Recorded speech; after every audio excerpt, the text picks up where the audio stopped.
हमारे बड़े भाई खड़े हुए हैं पीछे, जो कृषि मंत्रालय में हमारे बराबर में हमारे साथी हैं और देश की सेवा कर रहे हैं। तो आज के मौके पर क्या कहना है? आज के मौके पर तो सिर्फ एक ही चीज़ कहनी है कि हिंदुस्तान के अंदर अगर हम रहते हैं तो अपने मुल्क से वफादारी का एक जुनून होना चाहिए। कोई भी हिंदुस्तान के खिलाफ अगर आंख मैली करता है, अगर वो आंख मैली करता है तो उसे कॉकरोच की तरह मसलने का हमारे अंदर जज्बा होना चाहिए। और ये लोग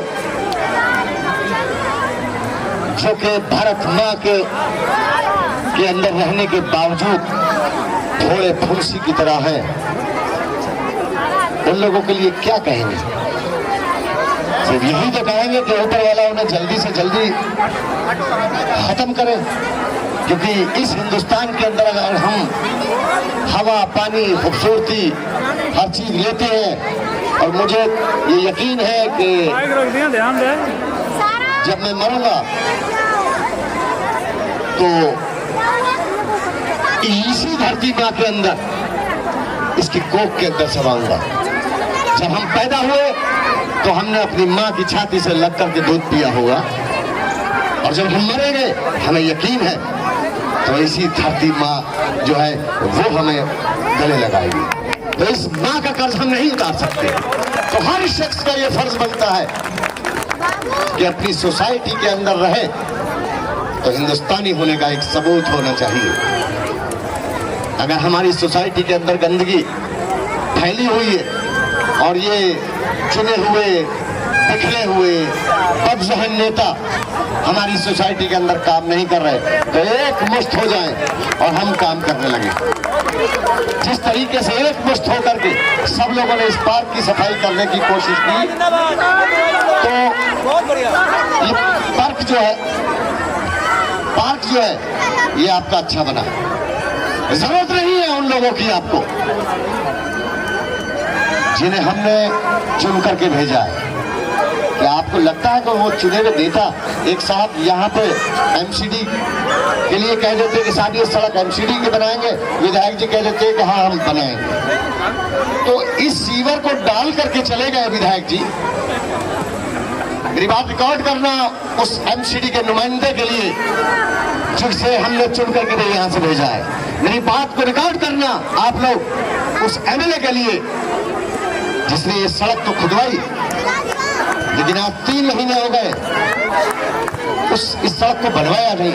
उसके नुमाइंदे आते हैं यहाँ पर कि हम 4 दिन के बाद बनवा देंगे, 10 दिन के बाद। तुम्हारे बाप के नौकर हैं यहाँ के लोग।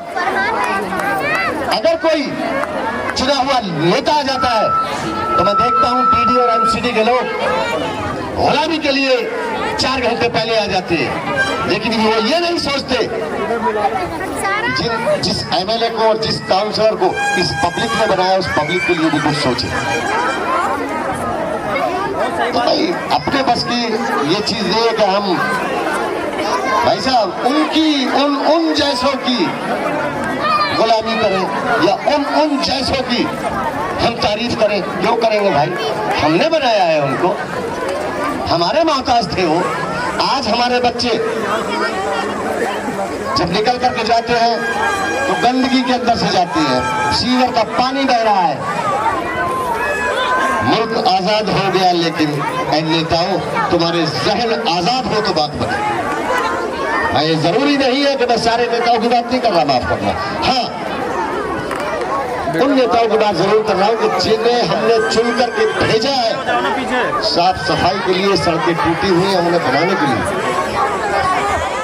पॉकेट 11 के अंदर जहाँ पे तकरीबन 2800 फ्लैट हैं, हिंदू, मुसलमान, सिख, ईसाई सारे लोग यहाँ पे रहते हैं, बहुत प्रेम भाव के साथ रहते हैं। इस पार्क के अंदर, ये सेंट्रल पार्क कहलाता है, और यहाँ पे आज गणतंत्र दिवस का ये नेशनल पर्व मनाया जा रहा है बहुत ही हर्षोल्लास के साथ। और यहाँ पे हमारे जो मीडिया के बंधु हैं ये भी आए, इन्होंने भी मिठाइयाँ खाई हैं, इन्होंने भी प्रोग्राम को कवर किया है। और पूरे क्षेत्र के अंदर एक खुशहाल माहौल है और मैं चाहता हूं कि मेरे देश के अंदर भी यही खुशहाली, यही प्यार मोहब्बत बना रहे और एकता बनी रहे, जिस तरीके से हमारे क्षेत्र के अंदर हमेशा बनी रहती है। आज के दिन पे कोई एकता के साथ साथ कुछ और आपका आगे का प्लान हो, क्योंकि नया साल है, 2026 लग गया है, आपकी कोई नई योजना हो कुछ नशा करने? मुक्त दिल्ली, नशा मुक्त दिल्ली, नशा मुक्त कुछ दिल्ली। बताइए क्या। रिपब्लिकन पार्टी हमारी पार्टी है, रिपब्लिकन पार्टी ऑफ इंडिया ठावले का नारा है, दिल्ली को नशा मुक्त करना लक्ष्य हमारा है। हम लगातार फोकस कर रहे हैं कि जो युवाओं के अंदर सूखा नशा बढ़ रहा है, उनके लिए गेट टुगेदर कर रहे हैं, उनके लिए उन पर काउंसलिंग कर रहे हैं, उनको दवाइयों का वो कर रहे हैं, उनको डॉक्टर्स मुहैया करा रहे हैं। लगातार हमारा फोकस है कि हम जो नई नस्ल है हमारे देश की, खासकर सेंट्रल की, हमारे सेंटर की दिल्ली की, उसको नशा मुक्त करने का प्रयास कर रहे हैं। इससे हमारे गृह मंत्री आदरणीय अमित शाह जी भी बहुत चिंतित हैं, तो उसके ऊपर हम काम कर रहे हैं। और अगला जो कार्यक्रम होगा आज 4 बजे होगा, फिर हमारे डीसीपी जो हैं वो फरवरी में इस क्षेत्र के अंदर आएंगे हमारे, उनके बीच में भी हम ये नशा मुक्त दिल्ली का अभियान लेकर के चल रहे हैं। और फिर उसको हम ताल कटोरा स्टेडियम लेकर के जाएंगे, वहाँ पे एक प्रोग्राम हमें रखना है, हमारी दिल्ली हमारी पुलिस। वहाँ पे जब तक पुलिस और पब्लिक का तालमेल नहीं होगा, नशे के ऊपर हम बैन नहीं लगा सकते। काउंसलिंग पुलिस भी करेगी, प्रशासन भी करेगा और आम लोग भी करेंगे, और मुझे विश्वास है कि आने वाले समय में हमें इस पर सफलता मिलेगी। धन्यवाद।